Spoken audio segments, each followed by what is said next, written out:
Mikroplastik ada di jantung hingga otak, ancaman kesehatan yang tak terlihat. Mikroplastik, partikel plastik berukuran sangat kecil yang ditemukan di lingkungan, kini telah menjadi perhatian serius karena dampaknya yang berbahaya bagi kesehatan manusia. Jika sebelumnya mikroplastik banyak ditemukan di lautan, air minum, dan makanan, kini penelitian menunjukkan bahwa mikroplastik bahkan dapat masuk ke dalam organ vital manusia seperti jantung dan otak. Penemuan ini menimbulkan kekhawatiran baru tentang sejauh mana dampak mikroplastik terhadap kesehatan kita dan risiko jangka panjang yang dihadapi.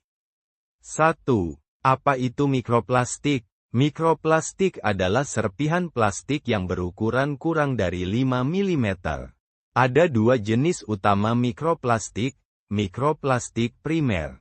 Partikel plastik yang sengaja diproduksi dalam ukuran kecil, seperti microbeads dalam produk kosmetik dan pembersih. Mikroplastik sekunder. Partikel kecil yang terbentuk dari degradasi plastik besar seperti botol, tas plastik, atau produk plastik lainnya akibat paparan sinar matahari, panas, dan proses fisik lainnya. Mikroplastik telah ditemukan dalam air laut, tanah, dan bahkan udara.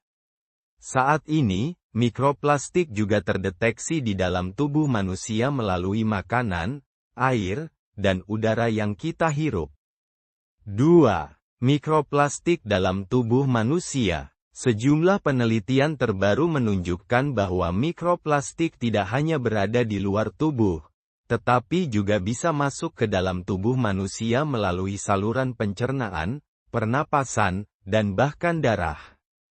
Studi yang dilakukan oleh para ilmuwan telah menemukan mikroplastik di berbagai organ manusia, termasuk jantung dan otak, yang sebelumnya dianggap sebagai area yang terlindung dari polutan eksternal. Mikroplastik dalam jantung. Salah satu studi mengejutkan baru-baru ini menemukan partikel mikroplastik di jaringan jantung manusia.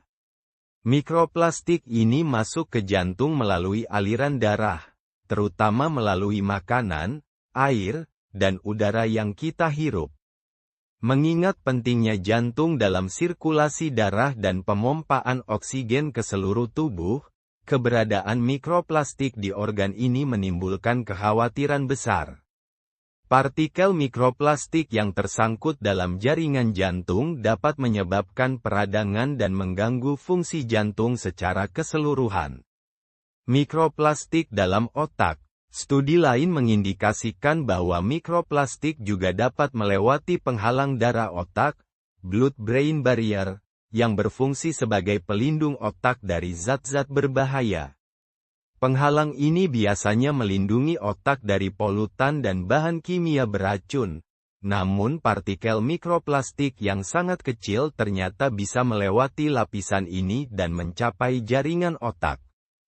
Keberadaan mikroplastik di otak dapat mengakibatkan dampak serius, seperti peradangan otak. Mikroplastik dapat memicu respons inflamasi dalam otak, yang pada akhirnya dapat merusak jaringan otak dan mengganggu fungsi kognitif. Gangguan neurologis. Paparan mikroplastik yang berkepanjangan berpotensi meningkatkan risiko penyakit neurodegeneratif seperti Alzheimer dan Parkinson. 3. Bagaimana mikroplastik masuk ke jantung dan otak? Mikroplastik dapat masuk ke tubuh manusia melalui beberapa jalur, melalui makanan dan minuman. Mikroplastik ditemukan dalam berbagai produk makanan dan minuman, termasuk air minum kemasan, ikan, makanan laut, garam, dan bahkan buah-buahan. Melalui udara yang kita hirup. Partikel mikroplastik yang ada di udara, terutama di daerah perkotaan yang padat, dapat terhirup dan masuk ke sistem pernapasan. Dari paru-paru, partikel ini bisa masuk ke dalam aliran darah dan menyebar ke organ lain, termasuk jantung dan otak. Melalui peralatan sehari-hari, penggunaan produk plastik dalam kehidupan sehari-hari, seperti peralatan dapur, wadah makanan, dan kemasan plastik, juga dapat menjadi sumber mikroplastik yang tak terlihat. 4. Dampak mikroplastik terhadap kesehatan. Penelitian tentang efek langsung mikroplastik terhadap kesehatan manusia masih dalam tahap awal. Namun, potensi risiko yang muncul sangat mengkhawatirkan, mengingat dampak mikroplastik pada organ vital seperti jantung dan otak. Beberapa dampak yang sudah diketahui meliputi peradangan. Kehadiran partikel mikroplastik dalam jaringan tubuh dapat memicu reaksi inflamasi, yang pada akhirnya dapat merusak jaringan dan menyebabkan gangguan fungsi organ. Stres oksidatif. Mikroplastik dapat menyebabkan produksi radikal bebas dalam tubuh, yang dapat merusak sel-sel tubuh dan DNA. Ini dapat menyebabkan gangguan pada fungsi seluler dan meningkatkan risiko penyakit kronis. Gangguan sistem kekebalan. Mikroplastik yang tertelan atau terhirup dapat mempengaruhi sistem kekebalan tubuh, membuat tubuh lebih rentan terhadap infeksi dan penyakit. Potensi kanker. Zat kimia beracun yang menempel pada mikroplastik, seperti logam berat atau polutan organik, dapat meningkatkan risiko kanker jika terakumulasi di dalam tubuh. 5. Apa yang bisa dilakukan untuk mengurangi risiko mikroplastik?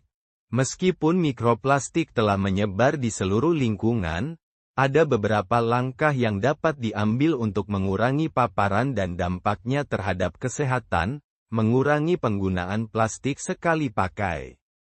Salah satu cara utama untuk mengurangi mikroplastik di lingkungan adalah dengan membatasi penggunaan plastik sekali pakai seperti botol air, kantong plastik, dan sedotan.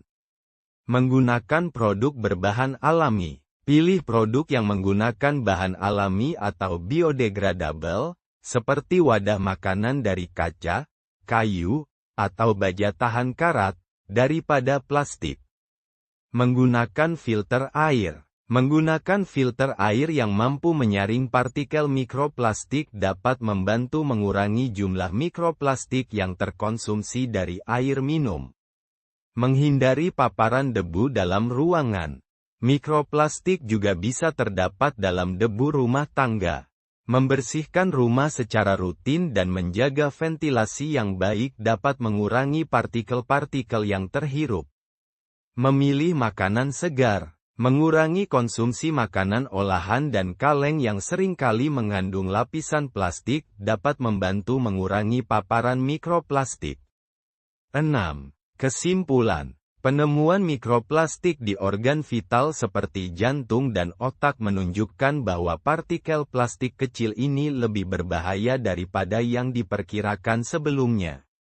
Dampaknya terhadap kesehatan manusia masih belum sepenuhnya dipahami. Tetapi penelitian awal menunjukkan potensi risiko serius, termasuk peradangan, gangguan fungsi organ, dan peningkatan risiko penyakit kronis. Mikroplastik kini tidak hanya menjadi masalah lingkungan, tetapi juga ancaman langsung terhadap kesehatan manusia. Mengurangi penggunaan plastik dalam kehidupan sehari-hari dan menjaga gaya hidup yang lebih ramah lingkungan adalah langkah penting untuk melindungi kesehatan kita dari bahaya yang tak terlihat ini.